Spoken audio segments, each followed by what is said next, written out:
Olá, muito bem-vindos. Eu me chamo Damares Xavier, sou professora de Geografia, e a aula de hoje vai ser sobre a África, entretanto, focando na sua relação, né, com a Europa e a América.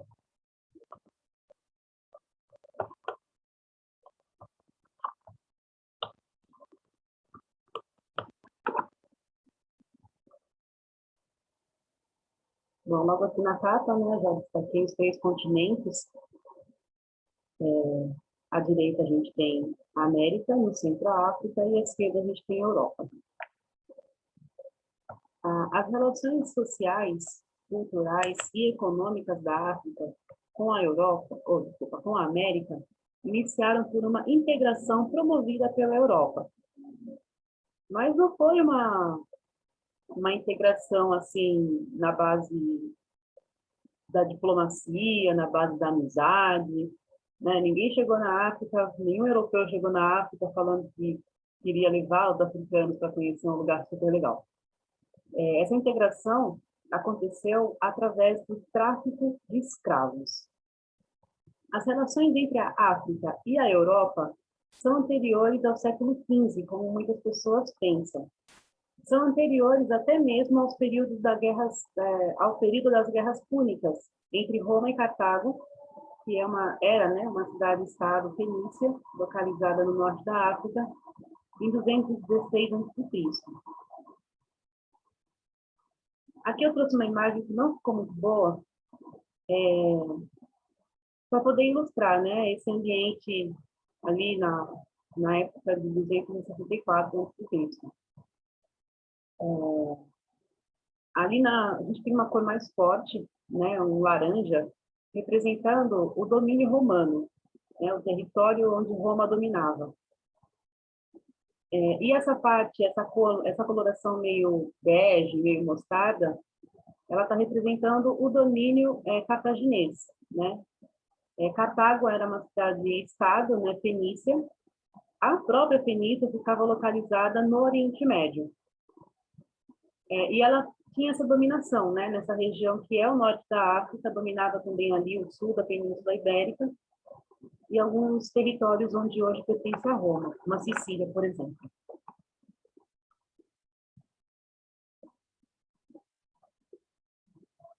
O norte da África, então, ele é velho conhecido dos europeus desde a antiguidade.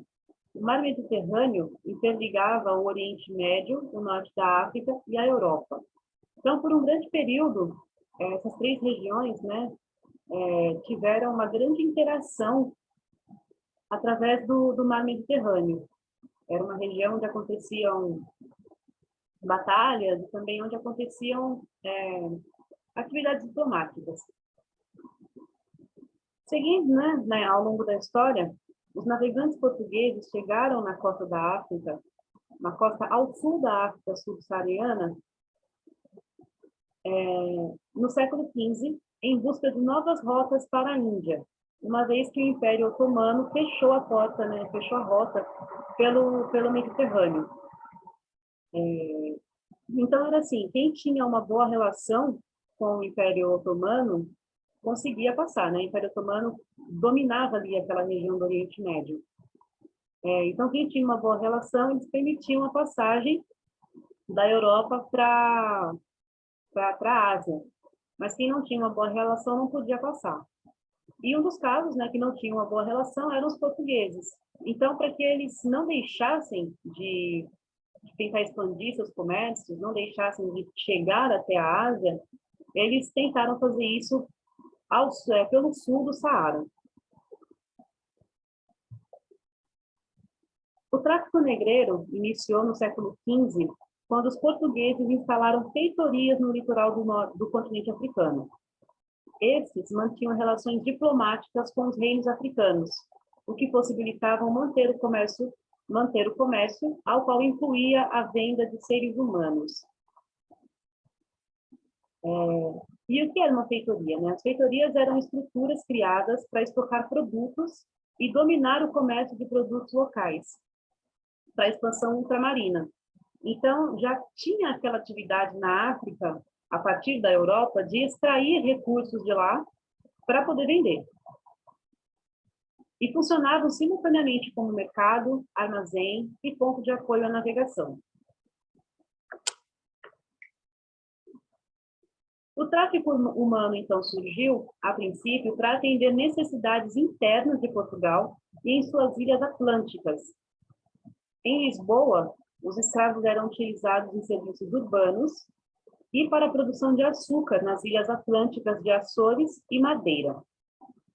Então, o comércio de escravos, ele começou para poder atender as necessidades de Portugal, não necessariamente já foi direto para a América, né?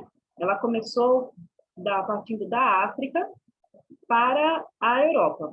E não somente Portugal fez isso, alguns outros países também fizeram esse primeiro contato, né? Essa primeira parte do processo de escravidão. O comércio de pessoas para a escravidão está presente na África desde o Antigo Egito. As pessoas se tornavam escravas, principalmente em função das guerras. Membros de tribos rivais eram reduzidos a escravos. Outra forma pela qual ele se tornava escravo era através de dívidas. Então, era uma forma do Estado vencedor, né, manter a sua soberania e ainda assim ter alguém que faça ali os trabalhos de forma precária, né, de forma até desumana. Outro processo também que podia levar à escravidão era o não pagamento de dívidas, no caso, impostos, né, para os reinos e tudo mais.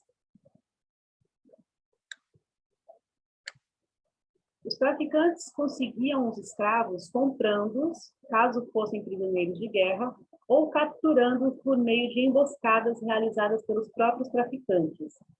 Esses traficantes, eles não eram exclusivamente europeus, né? Como as pessoas capturadas eram vendidas, então até mesmo os próprios africanos faziam isso com os seus, né? Mas geralmente entre tribos, né? Capturavam pessoas de tribos rivais e faziam a venda. Depois de capturados, os africanos eram conduzidos aos portos, onde seriam revendidos e marcados, né, nesse caso a ferro quente. Eles eram marcados para identificar a qual comerciante eles pertenciam. Entre as principais feitorias portuguesas na costa da África está a de Luanda, localizada em Angola. Mas a gente também tinha em Moçambique, Portugal também tinha em Moçambique. Na verdade, em várias colônias portuguesas tinham feitorias. Não é uma exclusividade de Angola, mas era a principal. E de lá saíram muitos escravos. De Angola e também na região da África ocidental. Bom, aqui a gente tem uma imagem, né, representando como era realizado esse transporte. Nós temos na imagem pessoas negras, né, os negros, indo para o processo de escravidão, recém-capturados, amarrados, né, no pescoço, de modo com que não pudessem realmente fugir. Temos crianças, temos mulheres.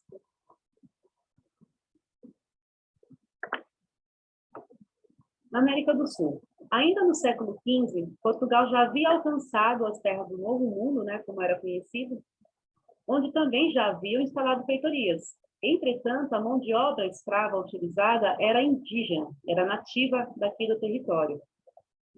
Só que, assim, a diminuição da população indígena fomentou o tráfico de escravos da África, aqui para o Brasil. E a que se deve, né, essa diminuição da população indígena na América? Eles não morriam do nada. Um dos pontos era a inadequação ao trabalho. Não que eles fossem inadequados, né? Mas, segundo os portugueses, eles não tinham resistência ao trabalho. Mesmo porque o modo de vida indígena faz com que eles produzam somente o que eles precisam para sobreviver. Eles não produzem em excesso, eles não fazem estoque, né? Eles produzem somente o que eles precisam. E, ao serem forçados a fazerem mais do que isso, eles não aguentavam, né? E nesse processo de serem forçados, eles morriam durante o trabalho. Além disso, tinham muitas fugas, né? E o que colaborava bastante para o lado do indígena nessa parte é que ele conhecia muito bem o território, ao contrário dos portugueses. Então, muitos dos que fugiam não eram recapturados. Um outro ponto também que fomentou essa diminuição do trabalho indígena, né, não necessariamente a diminuição da população, foi a intervenção da igreja.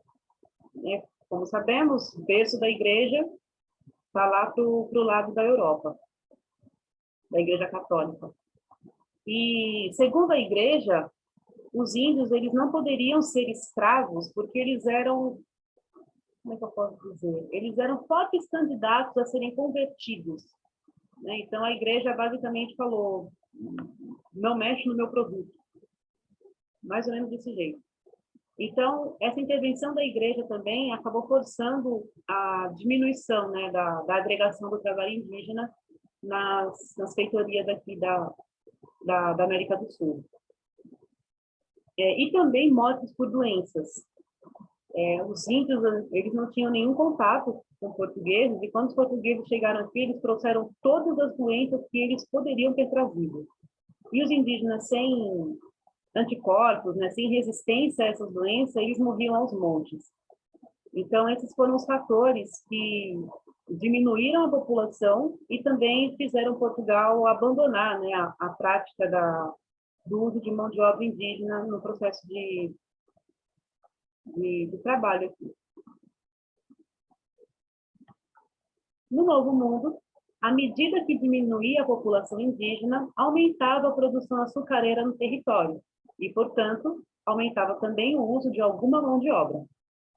Diante dessa necessidade, Portugal, que já realizava a prática da escravidão em suas terras, inicia o tráfico negreiro para a América. Foi Portugal que foi o pioneiro, né, em fazer essa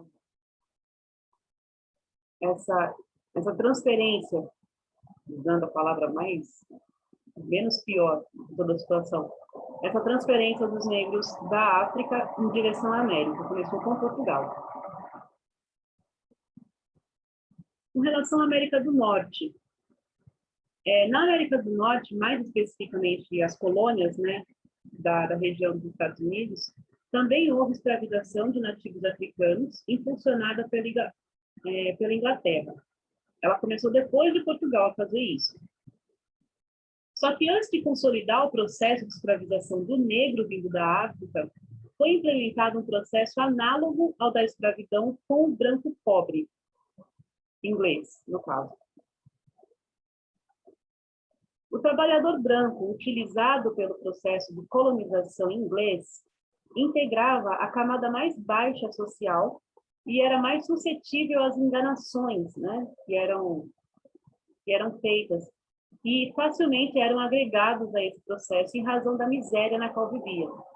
Então, era falado para eles que eles iriam para um lugar melhor, que eles poderiam mudar de vida, né? Uma série de enganações eram realizadas e as pessoas acreditavam, né? Devido à situação atual delas na Inglaterra. Além dessas pessoas, um grande número também de criminosos condenados foram enviados para as colônias, como forma de livramento da Europa dessas populações indesejáveis. Esses atos estavam em sintonia com a ideologia da época que defendia que os pobres fossem alocados em trabalhos úteis e produtivos do país. A justificativa fazia, né, com que a sociedade da época concordasse com essa prática.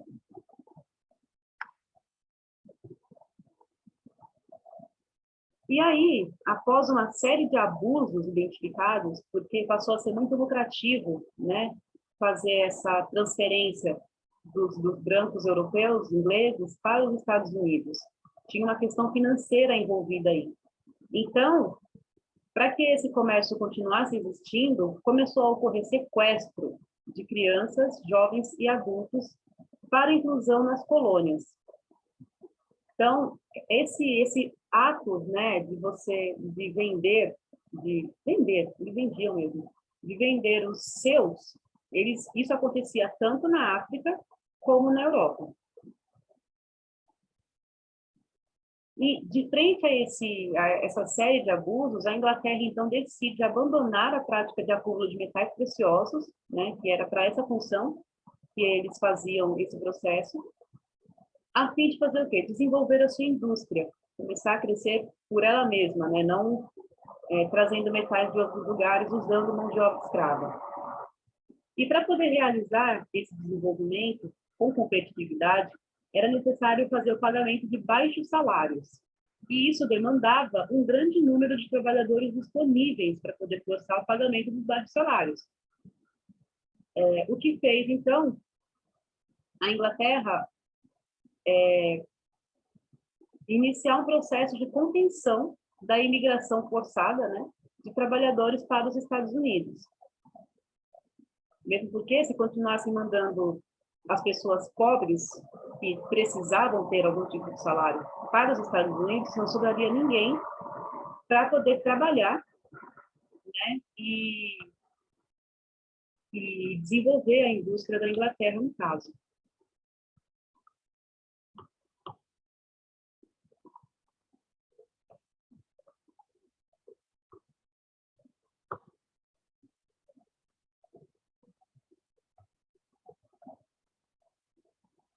A retenção, então, dessa população na Inglaterra acabou estimulando o tráfico de escravos africanos.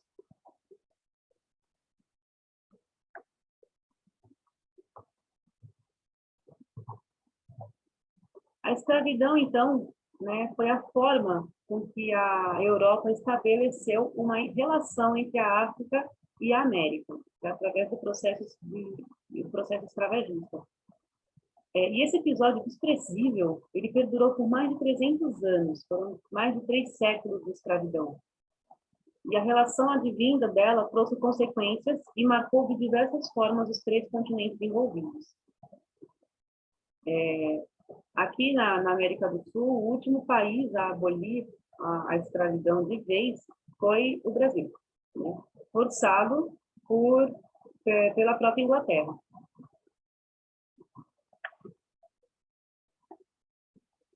As consequências e as marcas negativas deixadas foram muitas, né? A gente consegue enumerar várias, tanto aqui quanto na África. A América e a África sofreram com exploração populacional, né? Pessoas foram tiradas de seus lares, pessoas foram capturadas, foram sequestradas, transferidas, exploradas, né, de todas as formas. Também passamos por drenagem de recursos, né? Portugal era especialista em chegar nas terras, fazer a extração para poder vender. Também problemas econômicos e sociais, como, por exemplo, o racismo. Isso foi uma marca muito forte deixada aqui nas Américas, né? Tanto na do Norte quanto na do Sul, e também na África. Na África, só de colonização foram cerca de 5 séculos. Então, foi bastante tempo ali. Entretanto, as forçadas integrações ocorridas entre as diferentes culturas fizeram surgir também produtos culturais diferenciados.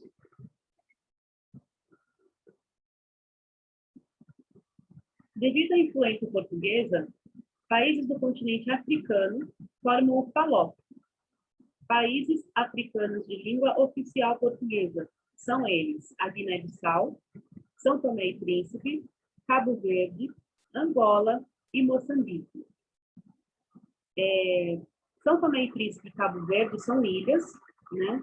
Guiné-Bissau, Angola e Moçambique são terras no próprio continente africano. Lá na África, na década de 1970, nasceu o gênero musical chamado Afrobeat, que tem origens da música jazz, iorubá e funk, fundido com percussão africana. É um ritmo bem diferenciado e ele existe até os dias de hoje.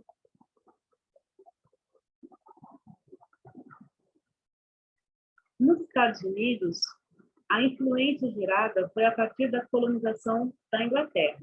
Dessa forma, a língua oficial do país é o inglês. O gênero musical, nascido das interações com a África, foi o jazz, que é uma música de improviso, ela não segue partitura, né? E também o blues, que é anterior ao jazz até. São chamadas nos Estados Unidos de músicas afro-americanas. E aqui no território brasileiro, a gente consegue citar até mais exemplos, né? Pelo mesmo motivo que Angola fala português, aqui também a língua oficial é essa, graças à interação com Portugal. E tem também resultados musicais, né? Dessa integração, como, por exemplo, o samba, a bossa nova, e tem alguns outros. Além da capoeira, né, que é uma dança, uma luta, patrimônio oficial, né, pela ONU, e inúmeros pratos da culinária do país. A feijoada, por exemplo, é um delas. Também a gente pode citar algumas palavras, né? Nós temos palavras na nossa língua que são originárias da própria África, como, por exemplo, farofa, cumbuca, caçula, são muitas palavras. Religião também, aqui no Brasil nós temos a Umbanda e o Candomblé. O Candomblé, ele é, vamos dizer assim, ele não sofreu nenhum tipo de alteração, né? E a Umbanda, ela é a mistura do Candomblé com a religião católica, né? Através do sincretismo religioso. Na época que o Brasil era colônia, os escravos eles eram proibidos, né, de praticar suas atividades, de expressar a sua cultura, de expressar a sua identidade. Então, eles não podiam falar a língua deles, eles não podiam expressar a religião deles, eles não podiam fazer qualquer coisa que os unissem de alguma forma, né? Qualquer coisa que era promovida, que fosse gerar a união deles, era proibida. E vindo disso, nós temos os quilombos, tivemos, né, os quilombos, vários episódios. A integração entre os três continentes foi iniciada da forma mais desumana possível. E não esquecendo os incontáveis malefícios advindos dela e o que persistem até os dias atuais em todas as regiões, é possível perceber também bons resultados. E agora eu coloquei aqui uma reflexão, né? Qual patamar a gente poderia alcançar na história humana se a gente olhasse com mais valorização para outras culturas, ao invés de classificá-las e subjugá-las? O quanto a gente poderia aproveitar, né, explorar, no bom sentido, é claro, no bom sentido, explorar através de pesquisas, explorar de formas pacíficas, né? Conhecer, nos aprofundarmos, seria de uma riqueza imensurável. A gente tem que parar de ter essa visão etnocentrista, né? Essa visão de que a nossa cultura é melhor do que outra, porque cultura não se classifica. Não existe cultura melhor e cultura pior. A cultura de um povo tem que fazer sentido para esse povo e para mais ninguém. Então, é basicamente cada um com a sua. A gente tem espaço no planeta Terra para todas as pessoas, então não tem sentido, né, em você ser contrário a existir no mesmo ponto que outra pessoa, a existir no mesmo planeta que outra pessoa e querer erradicar uma cultura por isso, só porque é diferente. Bom, a partir disso, eu vou propor aqui um exercício e em breve finalizaremos. Vou deixar ele aqui uns minutinhos e depois finalizo. A relação entre América e África foi iniciada pelo expansionismo marítimo lusitano. Devido a esse expansionismo e posteriormente à colonização portuguesa, 5 países africanos possuem o português como língua oficial. O PALOP, Países Africanos de Língua Oficial Portuguesa, é uma sigla que se refere a esse grupo de 5 países. Selecione abaixo a alternativa que demarca dois países integrantes do PALOP. Alternativa A, Angola e Cabo Verde. Alternativa B, Moçambique e Etiópia. Alternativa C, Nigéria e São Tomé e Príncipe. Alternativa D, Cabo Verde e África do Sul. Alternativa E, Guiné-Bissau e Tunísia.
Certo.